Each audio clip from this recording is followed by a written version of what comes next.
Hey guys, how's it going? In today's video, we're actually in Hollywood on Hollywood Boulevard. And I thought that for this video, we'd be exploring some of the Hollywood area, and more precisely, as I did say, the area between Vine Street and Hollywood and Highland, because this is the most touristic area here in Los Angeles. And yes, I have kind of tried to avoid it in a lot of my videos just because, well, it's not the nicest place, but since it is, well, very touristic, I think that it does deserve a video. And there are quite a few cool things right here, and it is always very Hollywood and movie-like related because, well, this is a very touristic area and Hollywood is known to make films. So a lot of the stuff here has to do with movie making. So, well, without any further ado, let's explore.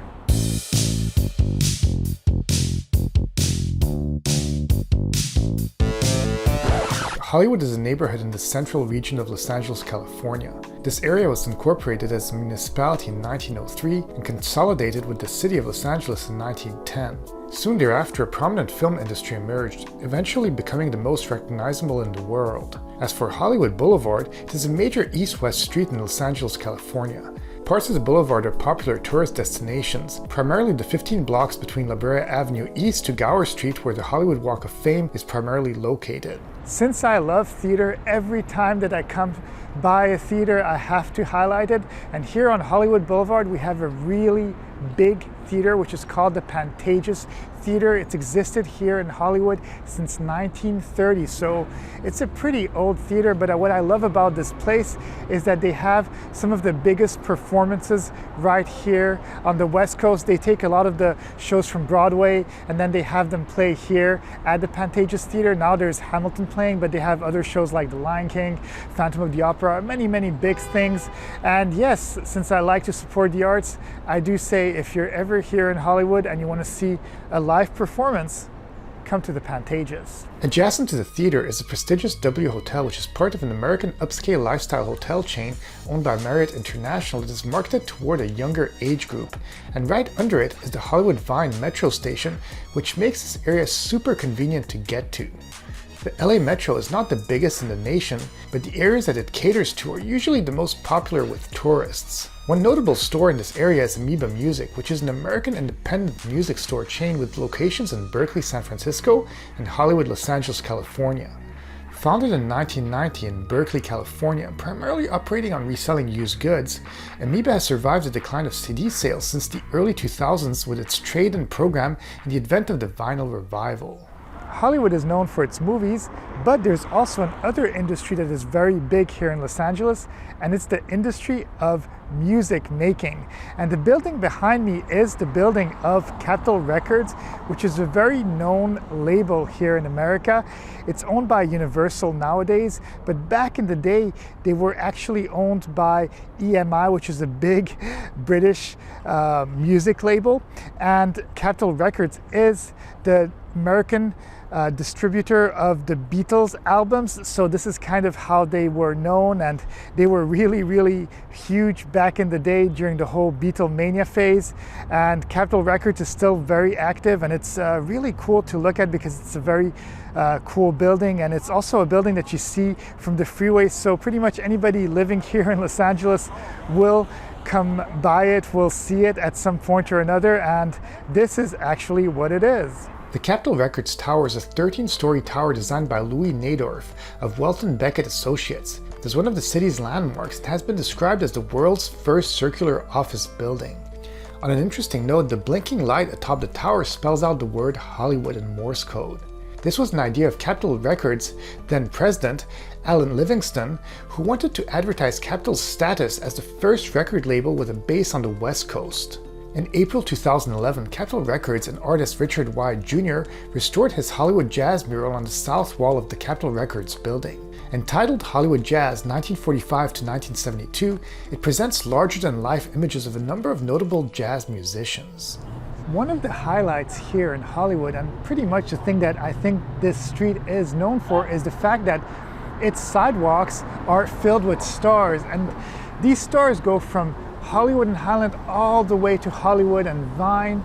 And yeah, it's a pretty long walk, maybe about 1.5 miles, so there's definitely quite a few celebrity spottings that you can do on these stars, be it musicians, be it actors from TV shows or movies.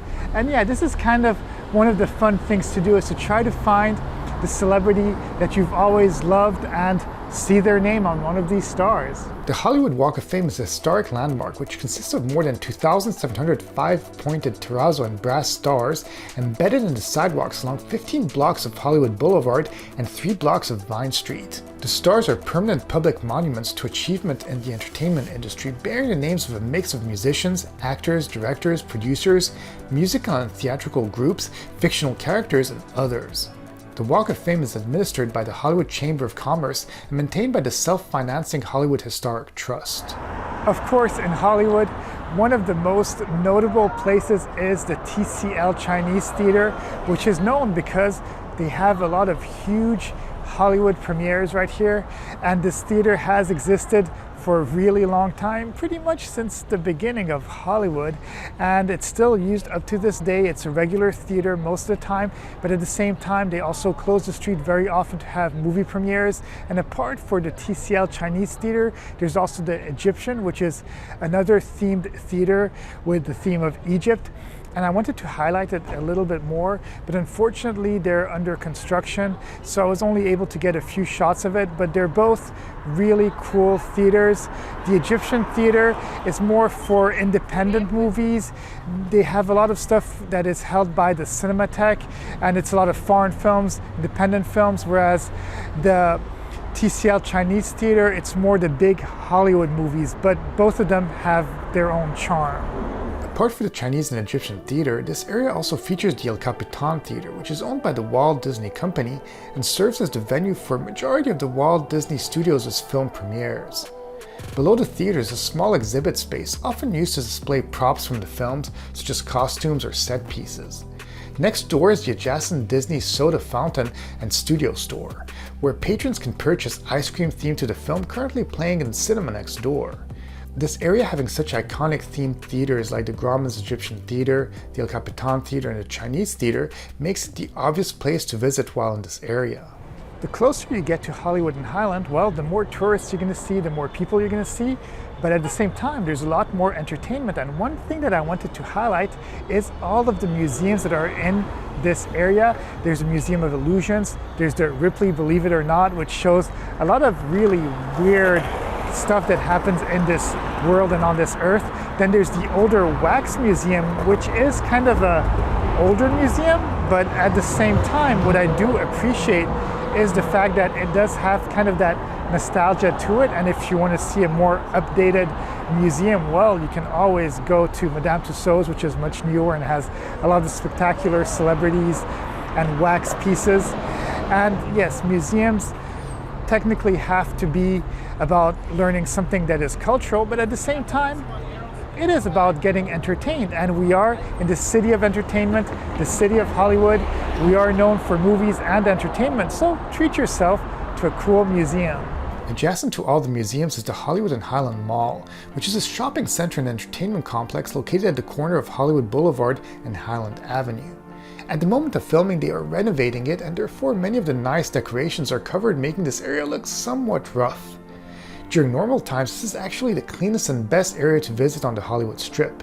Technically, even though the TCL Chinese Theater is adjacent to the mall, there are a bunch of other cinema screens within the mall complex which are also part of the Chinese Theater, as well as the Dolby Theater, formerly known as the Kodak Theater, which is the home to the Academy Awards. This historic site was once the home of the famed Hollywood Hotel. Located in the heart of Hollywood along the Hollywood Walk of Fame, it is among the most visited tourist destinations in Los Angeles.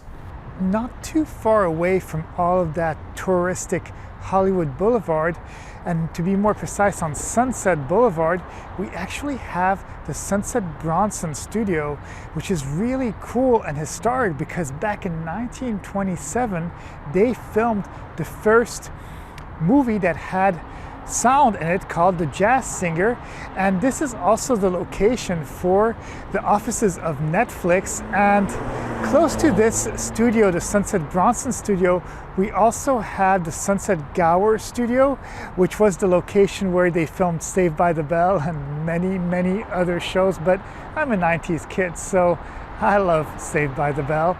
But yes, a lot of the tourists that come here just focus on Hollywood Boulevard. But if you go a little bit further, you're going to see a bunch of different studios, and there's many more other studios too. But the Sunset Bronson is the one that sticks out the most because it's big and it used to be owned by Warner Brothers.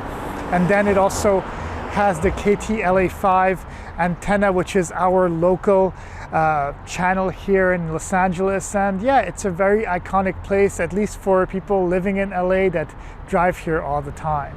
We've seen Hollywood Boulevard, we've seen a lot of touristic areas, and we've even seen a couple of the studios that are here in Hollywood. And yes, this is the end of this vlog. I found a quiet little street and I thought that this would be the perfect place to end it just because there's so much noise around here. But if you did enjoy my little visit of Hollywood, well, please be sure to subscribe, hit the like button, leave me a comment to let me know what other areas in the LA region, California, or even other places in America or the world you'd like me to do, and maybe I could make that happen. Either way, have a great day and I'll see you guys in the next video.